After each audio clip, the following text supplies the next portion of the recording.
നമുക്ക് ഇന്നൊരു get ready with me ആവാം. ഞാൻ എൻ്റെ സ്കിന്നൊക്കെ പ്രെപ്പാക്കി വെച്ചിട്ടുണ്ട്. മോയ്സ്ചറൈസറും പിന്നെ അതുപോലെ തന്നെ ലിപ് ബാം ഇട്ടിട്ടുണ്ട്. ദെൻ നമ്മൾ സൺസ്ക്രീൻ ഇട്ടിട്ടുണ്ട് കേട്ടോ. ഈ ഒരു കൺസീലറാണ് യൂസ് ചെയ്യുന്നത്. ഇത് മിലാഡയാണ്. ജസ്റ്റ് ഡോട്ട് ചെയ്ത് കൊടുക്കുകയാണ് ചെയ്യുന്നത്. നമുക്ക് ഐ ഷാഡോ ഒക്കെ യൂസ് ചെയ്യുന്നുണ്ട് എന്ന് വെച്ച് കഴിഞ്ഞാൽ കണ്ണിൻ്റെ ആ ഒരു ഡിസ്കളറേഷനൊക്കെ മാറ്റാൻ വേണ്ടിയിട്ടും ഐ ഷാഡോ ഇട്ടത് നന്നായിട്ട് കാണാൻ വേണ്ടിയിട്ടും ഇത് നന്നായിട്ട് ഹെൽപ്പ് ചെയ്യും. ദെൻ ഞാൻ ഈ ഒരു ബ്രഷ് വെച്ചിട്ട് നന്നായിട്ടൊന്ന് കുറച്ചും കൂടി ഒന്ന് ഇങ്ങനെ സെറ്റ് ചെയ്ത് കൊടുക്കുന്നുണ്ട് കേട്ടോ. ഞാൻ ഈ ഒരു ഐ ഷാഡോ എടുക്കുന്നുണ്ട്, ഈ ഒരു കളർ എടുക്കുന്നുണ്ട്, അങ്ങനെ കാണിച്ചു കൊടുക്കുന്നുണ്ട് കേട്ടോ. രണ്ട് ഭാഗത്തും നന്നായിട്ട് കാണുന്നുണ്ട് കണ്ടോ. അപ്പോൾ അതൊന്ന് കവർ ചെയ്യാൻ വേണ്ടിയിട്ടും ഞാൻ ഈ ഒരു ഇത് യൂസ് ചെയ്യുന്നുണ്ട്. ഞാൻ പുരികം ത്രെഡ് ചെയ്യൽ ഭയങ്കരമായിട്ട് കുറവാണ്. അപ്പോൾ ഞാൻ മിക്കപ്പോഴും ഈ ഒരു സംഭവം വെച്ചിട്ട് എടുക്കുകയാണ് ചെയ്യാറുള്ളത് കേട്ടോ.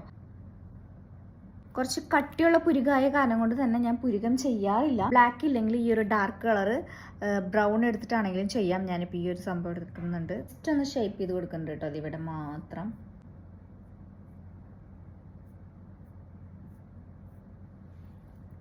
കണ്ടോ, ഒരു തുണ്ട് വെച്ചപ്പോഴേക്കും ഭയങ്കര കട്ടി പോലെ ഫീൽ ചെയ്യണില്ല. എല്ലാ വീറ്റയുടെ ഈ ഒരു ഐലൈനറാണ് ഇട്ടെടുത്തിട്ടുള്ളത്. രണ്ട് കണ്ണും ഒരിക്കലും ഒരുപോലെ വരാറില്ല, വല്ലപ്പോഴൊക്കെ വരാറുള്ളൂ. ഇതേ കണ്ടോ, ഈ കണ്ണ് വേറെ ഈ കണ്ണ് വേറെ നോക്കിയിട്ട് കാര്യമില്ല. ഈ മസ്കാര ഇത് വാട്ടർ പ്രൂഫാണ്, ലോങ് ലാസ്റ്റിംഗ് ആണ്. അധികം പീലില്ലാത്തവർക്കൊക്കെ 2-3 കോട്ട് ഇട്ട് കഴിഞ്ഞ് കഴിഞ്ഞാൽ കണ്ണ് കാണാൻ നല്ല ഭംഗിയായിരിക്കും കേട്ടോ. എനിക്കധികം എന്താ പറയുക ഇതില്ല, പീലി എനിക്കറിയില്ല. അപ്പോൾ ഞാൻ 2-3 പ്രാവശ്യമൊക്കെ ഇടാറുണ്ട്. റിമൂവ് ചെയ്യാനായിട്ട് കുറച്ച് ബുദ്ധിമുട്ടാണ്, എന്നാലും ഓക്കെ, എനിക്കിഷ്ടമുള്ള കാര്യം കൊണ്ട് ഞാൻ ഇടും. ഇട്ട് വെക്കാമെന്ന് വിചാരിച്ചു.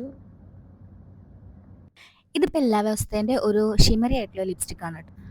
ഇത് കുറച്ച് ഷിമറിയാണ്, പിന്നെ അതുപോലെ തന്നെ ട്രാൻസ്ഫർ ആവും. പക്ഷേ നല്ല ഭംഗിയാണ്. നല്ല ഒരു ഈവനിങ്ങിനൊക്കെ പോകുമ്പോഴത്തേനും നല്ല രസമായിരിക്കും. അതുപോലെ ബ്രൗൺ സ്കിൻ ആയിട്ടുള്ളവർക്കൊക്കെ ഇടുമ്പോഴത്തേനും നല്ല രസമായിരിക്കും കേട്ടോ. എനിക്ക് നല്ല ഇഷ്ടമായിട്ടുണ്ട്. പിന്നെ നൈസായിട്ടൊരു പെർഫ്യൂം ഇട്ട് മുടി ഇതേപോലെ കെട്ടിയിട്ടുണ്ട്. അപ്പോൾ ഇതാണ് നമ്മുടെ ഫൈനൽ ലുക്ക്.